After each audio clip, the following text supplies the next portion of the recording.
तो आज के वीडियो में अपन चर्चा करेंगे कार्बन फैमिली की, यानी ग्रुप 14 एलिमेंट्स की अपन स्टडी करेंगे। तो ग्रुप 14 एलिमेंट्स में आपको पता ही है कार्बन फैमिली आती है, और कार्बन, सिलिकॉन, जर्मेनियम, टिन और लेड, ये अपने पास 5 एलिमेंट्स इस ग्रुप में आते हैं।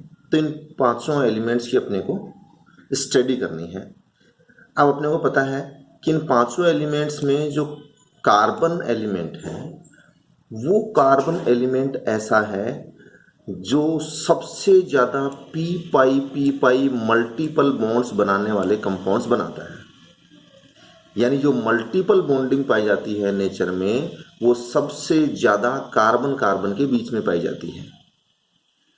तो इस ग्रुप में याद रखना, कार्बन सबसे ज़्यादा मल्टीपल बॉन्डिंग की प्रवृत्ति शो करता है। हालांकि कुछ केसेस में सिलिकॉन के बीच में भी डबल बॉन्ड मिलता है, लेकिन कम चांसेज हैं, मतलब ऐसे कम कंपाउंड्स हैं जिनमें सिलिकॉन के बीच में मल्टीपल बॉन्डिंग देखने को मिलती है।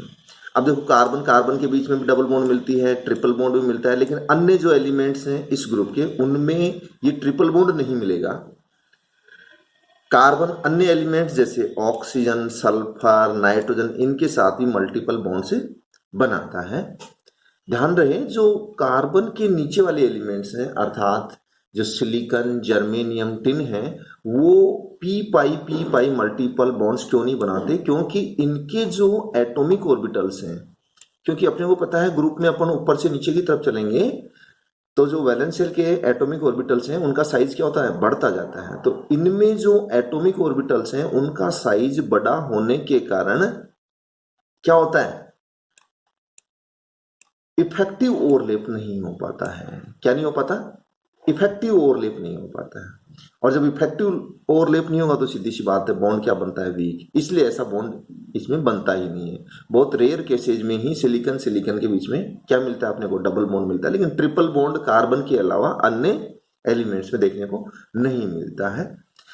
अब एक एग्जाम्पल लेते हैं अपन सिलिकॉन का, कि सिलिकॉन के बीच में तो अपने को मल्टीपल बॉन्ड बहुत कम देखने को मिलेगी, डबल बॉन्ड वाले कंपाउंड्स मिलेंगे, ट्रिपल बॉन्ड वाले नहीं मिलेंगे। लेकिन जो सिलिकॉन अन्य एलिमेंट्स हैं, विशेष रूप से ऑक्सीजन और नाइट्रोजन, तो सबसे ज्यादा ऑक्सीजन के कंपाउंड मिलेंगे। सिलिकॉन और ऑक्सीजन की तो विशेष दोस्ती मान के चलिए। अब ये विशेष दोस्ती का क्या रीजन है सिलिकॉन और ऑक्सीजन में? क्योंकि सिलिकॉन और ऑक्सीजन में पहले तो एक सिग्मा बॉन्ड बनता है। सिग्मा बॉन्ड बनने के बाद में ये जो ऑक्सीजन एटम है वो अपने लोन पेयर ऑफ इलेक्ट्रॉन इसके वेकेंट किसमें? डी ऑर्बिटल्स में डोनेट कर देगा। और जब इसके वेकेंट डी ऑर्बिटल्स में डोनेट कर देगा तो सिलिकॉन और ऑक्सीजन के बीच में क्या हो जाएगी? डी पाई पी पाई बॉन्डिंग। नेचर में ये भी एक अनूठा उदाहरण है कि सबसे ज्यादा जो डी पाई और पी पाई बॉन्डिंग वाले कंपाउंड्स हैं वो सिलिकॉन और ऑक्सीजन के ही हैं, जिनको अपन सिलिकेट्स के नाम से जानते हैं। मिट्टी में यही होती है सिलिका। और सिलिका क्यों स्टेबल है? क्योंकि सिलिकॉन और ऑक्सीजन के बीच में क्या मिलेगा आपको? डबल बॉन्ड कैरेक्टर देखने को मिलेगा, डी पाई पी पाई बॉन्डिंग देखने को मिलेगी। और इसी डी पाई पी पाई बॉन्डिंग की वजह से, चाहे वो सिलिकॉन ऑक्सीजन के बीच में हो, चाहे सिलिकॉन नाइट्रोजन के बीच में हो, तो सिलिकॉन नाइट्रोजन का केस देख लेते हैं अपन। यहां देखो, अपने पास यहां सिलिकॉन कितने हैं? इस नाइट्रोजन के 3 जुड़े हुए हैं। तो ये जो लोन पेयर है वो सिलिकॉन के सभी एटम्स में डिस्ट्रीब्यूट हो जाता है। यानी इस नाइट्रोजन पे क्या नहीं मिलता? लोन पेयर नहीं मिलता है। किसको दे दिया गया? सिलिकॉन को दे दिया गया। इस कारण से जो इस कंपाउंड की शेप है वो कैसी हो जाती है? Trigonal planar. क्यों? डी पाई पी पाई बॉन्डिंग की वजह से। अब आपसे पूछे कि इसकी बेस स्ट्रेंथ इस सिलिकॉन के कारण क्या हो गई? ज्यादा हो गई या कम? तो हम कहेंगे इस सिलिकॉन के कारण इसकी बेस स्ट्रेंथ कम हो गई, क्योंकि इसका जो लोन पेयर ऑफ इलेक्ट्रॉन है वो किस में आ चुका है? सिलिकॉन के वेकेंट डी ऑर्बिटल में। लेकिन इसी का साथी कंपाउंड अपन लें, ये वही नाइट्रोजन, ये भी नाइट्रोजन, ये सिलिकॉन थी, उसके स्थान पे कार्बन रख दिया, बाकी वो तीनों एच, यानी ये मेथिल बन गया। इसकी शेप प्लेनर नहीं होती है। क्यों? यहां नाइट्रोजन के पास क्या है? अपने पास लोन पेयर है। तो ये जो लोन पेयर है नाइट्रोजन का अपने पास, ये क्या काम करेगा? इसको ट्राइगोनल पिरामिडल शेप दे देता है, क्योंकि इसका लोन पेयर डिलोकलाइज नहीं हुआ, कहीं पर गया नहीं है, यानी किसी प्रकार की डी पाई पी पाई बॉन्डिंग नहीं हो रही है। इस कारण से क्या होगा, याद रखना, इसकी शेप ट्राइगोनल प्लेनर, और इसकी बेस स्ट्रेंथ इसकी बजाय क्या हो जाएगी, ज्यादा हो जाएगी। चलिए ये कंपाउंड्स, ये एलिमेंट्स तो अपन पहले देख ही चुके हैं, कार्बन, सिलिकॉन, जर्मेनियम, टिन और लेड। इनका आयनाइजेशन पोटेंशियल आपको पता ही है, ऊपर से नीचे जाने पर साइज जनरली बढ़ता जाता है, और साइज बढ़ने के कारण क्या हो जाएगा, हमारे पास आयनाइजेशन पोटेंशियल का मान कम हो जाएगा। ये देखो कम होता जा रहा है, लेकिन यहां जाकर के क्या हो गया, ये थोड़ा सा बढ़ गया। क्यों, यहां पहले लेंथेनाइड एलिमेंट्स आ गए, और उनके कारण क्या क्रिएट हो जाता है, लेंथेनाइड कॉन्ट्रैक्शन, और उसके कारण से ये आयनाइजेशन पोटेंशियल थोड़ा सा बढ़ गया। बाकी ऊपर से नीचे जाने पे क्या हो रहा है, घट रहा है। तो आप तो जहां पर भी एक्सेप्शन सुनो उनको याद रखना, आपसे कोई नहीं पूछेगा कि ये इसकी वजह इसका क्या हो गया, इसका क्या हो गया। ये नीचे की साइड में घटता जाता है ग्रुप में, ऊपर से नीचे चलते हैं तो, लेकिन यहां जाते ही क्या हो गया, थोड़ा सा बढ़ गया। क्या रीजन है, लेंथेनाइड कॉन्ट्रैक्शन। अब अपन बात करते हैं इनर्ट पेयर इफेक्ट की। देखो इनर्ट पेयर इफेक्ट एक बार मैं पहले भी आपको बता चुका हूं, एक बार और बता देता हूं कि जब किसी एलिमेंट में वैलेंस सेल के ns2 इलेक्ट्रॉन्स, यानी ns एटॉमिक ऑर्बिटल के दोनों इलेक्ट्रॉन्स बॉन्डिंग में पार्टिसिपेट नहीं करते हैं, यानी केमिकल रिएक्टिविटी काफी कम हो जाती है किसी लोन पेयर की, और वो भी विशेष रूप से कौन सा, ns2 वाला। तो ये जो केमिकल रिएक्टिविटी कम हो जाती है, इसी का नाम क्या है, इनर्ट पेयर इफेक्ट। याद रखना, इनर्ट पेयर इफेक्ट किसी भी ग्रुप में ऊपर से नीचे जाने पर, यानी कार्बन से लेड की तरफ जाने पर जो इसका रोल है वो थोड़ा सा क्या होता जाता है, ज्यादा इंपॉर्टेंट होता जाता है। यानी इनर्ट पेयर इफेक्ट की स्ट्रेंथ क्या होगी, कार्बन से लेड की तरफ जाएंगे तो बढ़ जाएगी, और ये विशेष रूप से जो परिलक्षित होता है, यानी जहां पर ऑब्जर्वेबल होता है ये लोन पेयर, ये इनर्ट पेयर इफेक्ट, वो लास्ट वाले एलिमेंट पे होता है। यानी कहां पे होता है अपने पास, इसे लेड पे होता है, तो ये ध्यान रखना। अब यहाँ पे कुछ इसी ग्रुप के एलिमेंट्स की चर्चा की गई है कि जर्मेनियम को यदि आपने सेकंड स्टेट में ला दिया तो सीधी सी बात है, इनर्ट पेयर इफेक्ट मैंने कहा ना, लास्ट एलिमेंट पे ही परिलक्षित होता है, यानी इसी पे होगा। अब आपने इनको यदि कहीं +2 में ला दिया तो सीधी सी बात है, वो 2 इलेक्ट्रॉन देने की और इच्छा रखते हैं, तो 2 इलेक्ट्रॉन और देने की इच्छा रखते हैं, तो कैसे हो जाएंगे वो, स्ट्रॉन्ग रिड्यूसिंग एजेंट। जबकि 4 में रखोगे तो सीधी सी बात है, जर्मेनियम क्या रहता है, स्टेबल रहता है। इसी तरह से टिन की बात है कि टिन सेकंड है, वो सिंपल आयन की फॉर्म में एग्जिस्ट तो करता है, लेकिन क्या ये भी वो रिड्यूसिंग नेचर शो करेगा, कौन, टिन सेकंड। लेकिन टिन 4 के जो कंपाउंड्स हैं वो क्या होते हैं, स्टेबल होते हैं और कोवलेंट बॉन्ड्स बनाते हैं। अब लेड की तरफ चलते हैं, देखो नीचे नीचे पहुंचिए अब हम, तो लेड सेकंड की जो स्थिति है वो लेड 4 की बजाय ज्यादा स्टेबल है, यानी लेड सेकंड ज्यादा स्थायी होता है बजाय लेड 4 के। तो जो लेड सेकंड है वो क्या करता है, आयनिक कंपाउंड भी बनाता है, स्टेबल कंपाउंड भी बनाता है, और लेड की +4 ऑक्सीडेशन स्टेट की बजाय क्या ज्यादा स्थायी भी होता है। और यदि आपने +4 में लेड को ला दिया तो ये कहां जाना चाहता है भाई, +4 में यदि आपने इसको ला दिया तो ये कहां जाना चाहेगा, ये +2 में जाना चाहेगा, और +2 में जाना चाहेगा तो इसको क्या चाहिए, 2 इलेक्ट्रॉन, और ये जिससे भी 2 इलेक्ट्रॉन ले लेगा तो उसका क्या हो जाएगा, ऑक्सीडेशन। अर्थात लेड 4 के जो कंपाउंड्स होंगे, जैसे लेड टेट्रा एसीटेट होता है, वो कैसी नेचर शो करते हैं, वो ऑक्सीडाइजिंग प्रवृत्ति शो करते हैं।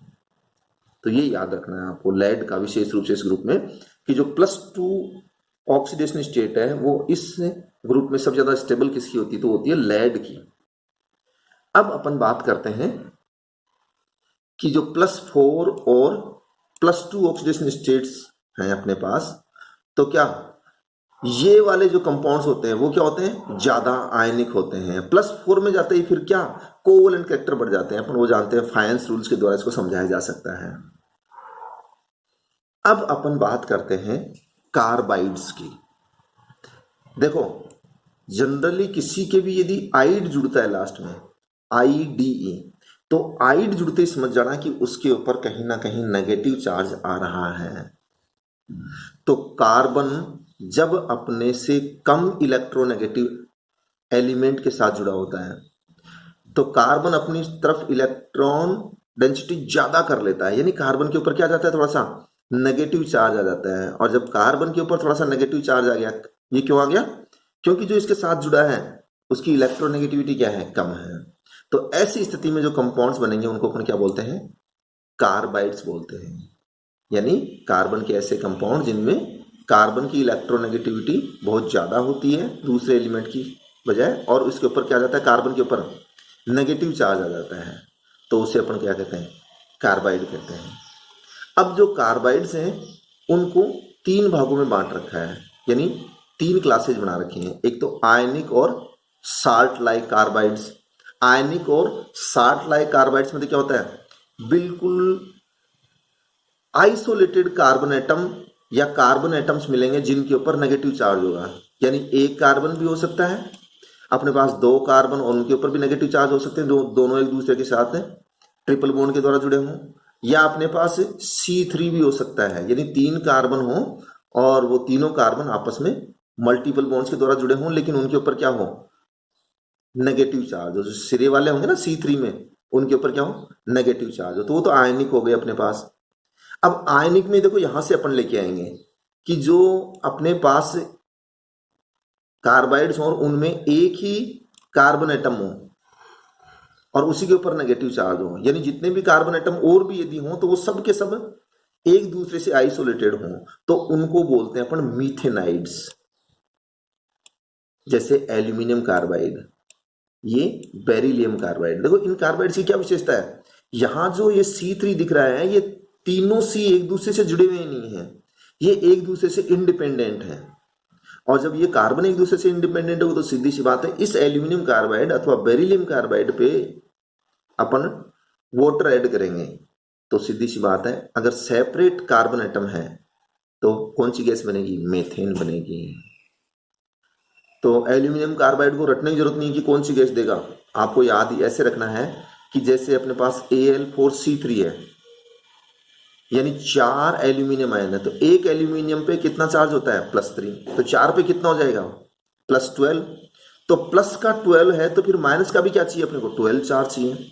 अब माइनस का 12 तभी हो सकता है जब ये तीनों कार्बन बिल्कुल सेपरेट हो और प्रत्येक कार्बन के ऊपर -4 चार्ज हो, प्रत्येक कार्बन के ऊपर क्या हो, -4 चार्ज हो, तब अपने पास ऐसा हो सकता है। यानी अपन यदि ये थोड़ा सा डिटेल से पढ़ लेंगे या इसको थोड़ा सा विस्तारित रूप में लिख लेंगे, एक्सटेंडेड फॉर्म में लिख लेंगे कि 4 एल्यूमिनियम 3 आयंस हैं और 3 कार्बन आयंस हैं और प्रत्येक कार्बन पे -4 चार्ज है, तो कौन सा, वाटर का एडिशन करने पे क्या होगा, यानी मेथेन गैस बनेगी अपने पास। ऐसी स्थिति यहाँ पे बेरिलियम पे +2 चार्ज है, तो 2 बेरिलियम हो गए तो +4 चार्ज हो गया, तो इसके ऊपर -4 अर्थात ये भी मेथेन देगा।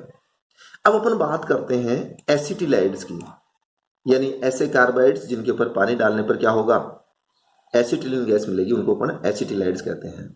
अब ये तुरंत फॉर्मूले से पता चल जाएगा अपने पास, M2C2 यदि फर्स्ट ए ग्रुप का कोई एलिमेंट है, जैसे अपन मान लो क्या ले लें, यहाँ पर अपन सिंपल सा ले लेते हैं, सोडियम कार्बाइड ले लेते हैं, तो 2Na+, इसका मतलब +2 चार्ज है, तो यहाँ पर भी -2 चार्ज आएगा। और वो -2 चार्ज कब आ सकता है, जब दो कार्बन ट्रिपल बॉन्ड के द्वारा जुड़े हों और प्रत्येक कार्बन पे -1 चार्ज हो, यानी एसिटिलीन गैस मिलेगी। ऐसी ही बात यहाँ पर है, जैसे ये मान लो कैल्शियम कार्बाइड बन गया अपने पास, तो कैल्शियम के ऊपर +2 चार्ज है और ये carbide C, triple bond C और दोनों कार्बन के ऊपर -1 चार्ज, तो यहाँ पर भी एसिटिलीन गैस मिलेगी। इस तरह के कार्बाइड्स अपन लैंथेनाइड्स और एक्टिनाइड्स में पढ़ चुके हैं, यानी यहाँ पर भी एसिटिलीन गैस अपने को मिलेगी। विशेष रूप से ये प्रोपाइनाइड्स जरूर याद रखना, क्योंकि इसमें प्रोपाइन गैस मिलेगी, और प्रोपाइन गैस कहाँ मिलेगी वो याद रखना, मैग्नीशियम कार्बाइड। ये कई कॉम्पिटिटिव एग्जाम्स में आया है कि मैग्नीशियम कार्बाइड पे पानी डालने पर कौन सी गैस मिलती है, तो आपको याद रखना है इसमें प्रोपाइन मिलती है। वैसे भी आप याद करें तो Mg2 यानी 4 पॉजिटिव चार्ज हो गया अपने पास, +4 चार्ज है, तो C3 को कैसे जोड़ें कि -4 चार्ज आ जाए, तो -4 चार्ज आ जाए, इसके दो ही तरीके हैं अपने पास, C triple bond C, single bond C, और जो सिरे वाले कार्बन है उनके ऊपर क्या आ जाए -1 माइनस चार्ज। यानी अपन क्या काम करें, C फिर ट्रिपल बॉन्ड फिर C फिर सिंगल बॉन्ड। तो यहां पे अपन क्या लेके आ जाए, नेगेटिव चार्ज लेके आ जाए। तो ये क्या मिलेगी अपने को, प्रोपाइन मिलेगी। ये देखो अपने को प्रोपाइन मिलेगी। या फिर carbon double bond carbon double bond carbon ऐसा हो और दोनों सिरों के ऊपर क्या जाए अपने पास है, क्या जाए, नेगेटिव चार्ज आ जाए। कितना, -2 ये तो -3 चार्ज था पहले वाले का।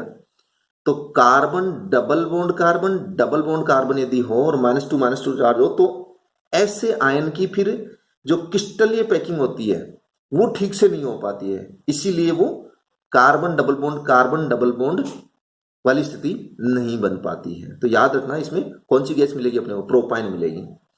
तो ये सबसे पहले अपन ने देखा आयनिक और साल्ट लाइक कार्बाइड्स की बात की। अब अपन बात करते हैं इंटरस्टिशियल कार्बाइड्स। यानी कई बार अपने पास जो ट्रांजिशन एलिमेंट्स होते हैं उनकी क्रिस्टलीय पैकिंग में कुछ वॉइड्स रह जाते हैं, और उन वॉइड्स के अंदर कौन घुस जाते हैं, ये कार्बाइड आयंस घुस जाते हैं। तो उनको क्या बोल देते हैं अपन, इंटरस्टिशियल कार्बाइड्स। जैसे V2C, Mn5C2, Mn5C2, Fe3C, TaC, ये सब इंटरस्टिशियल कार्बाइड्स के एग्जाम्पल्स हैं अपने पास। ध्यान रखना इनके ऊपर पानी डालने पर कोई गैस नहीं बनेगी। क्यों कि क्रिस्टलीय पैकिंग में ऐसे रहते हैं कि कार्बन के साथ किसका वो, ये मतलब सेपरेट वो नहीं है, कार्बन एनाइंस की फॉर्म में नहीं है अपने पास। इसको थोड़ा सा याद रखना, Fe3C इसको क्या बोलते हैं अपन, सीमेंटाइट। और सीमेंटाइट को किसमें मिलाया जाता है, स्टील में मिलाया जाता है। तो स्टील में मिलाने से इसकी जो स्ट्रेंथ है वो क्या होती है, बढ़ जाती है अपने पास। अब अपन कोवलेंट कार्बाइड्स की बात करते हैं।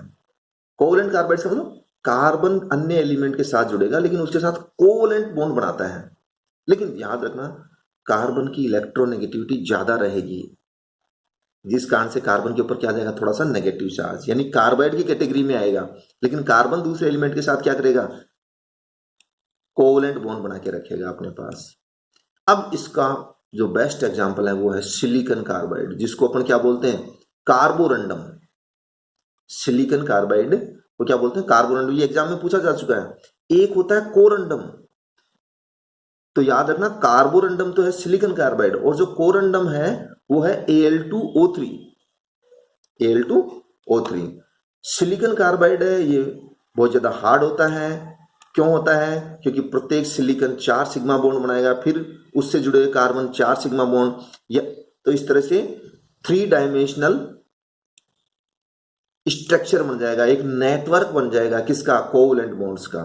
उस कारण से क्या हो जाएगा, ये बहुत ज्यादा हार्ड हो जाता है। और जो नेचर में सब्सटेंस मिलते हैं उनमें सबसे ज्यादा जो हार्ड होता है, नेचर में जो मिलते हैं, सिंथेटिक की बात नहीं कर रहा हूं, उसमें डायमंड सबसे ज्यादा हार्ड होता है। और उसके बाद जो सेकंड नंबर पे आता है वो कौन सा आता है अपने पास है कार्बोरंडम आता है। तो ये अपने पास 3 क्लासेस थी किसकी, कार्बाइड्स की। आज की वीडियो में इतना ही।